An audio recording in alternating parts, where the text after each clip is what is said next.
जब नाम मांगने लगे तो वो सौदा बन जाता है, लेकिन जब वो चुपचाप किसी की रूह में उतर जाए तब वो मोहब्बत बनता है।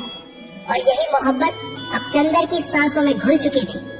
कमरे की खिड़की पर बारिश की बूंदें गिर रही थी, जैसे किसी ने चंदर के भीतर जमा खामोशियों को बाहर बरसने की इजाजत दे दी हो।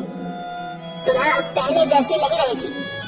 उसके मुस्कान में अब वो मासूमियत नहीं, बल्कि एक अजीब सी दूरी थी। मैं हर रोज उसे देखता हूँ, लेकिन अब नजरों से नहीं, उसके खामोश लम्हों से बात करता हूँ।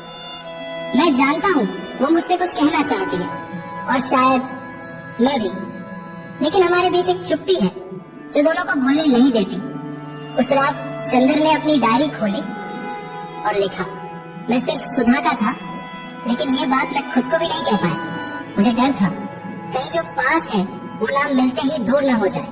अगर मैंने कह दिया कि मैं उससे मोहब्बत करता हूँ तो शायद मैं उसे खो दूं। उधर सुधा के मन में भी हलचल थी। वो चंदर को टाल रही थी, लेकिन खुद से नहीं बच पा रही थी।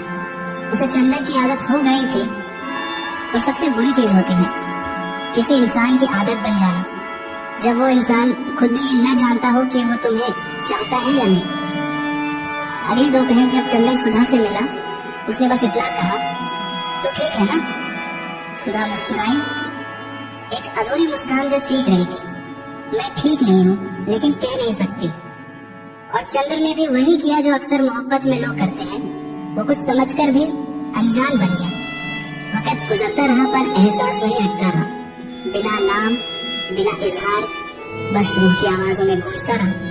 दो लोग जो एक दूसरे को सब कुछ मानते थे, लेकिन कुछ भी कह नहीं पाए। क्या चंदर कभी सुधा से अपनी मोहब्बत कह पाएगा, या ये रिश्ता बस रूह की आवाज बनकर रह जाएगा? जानिए आगे क्या होता है गुनाहों का देवता की इस अधूरी मोहब्बत में अगले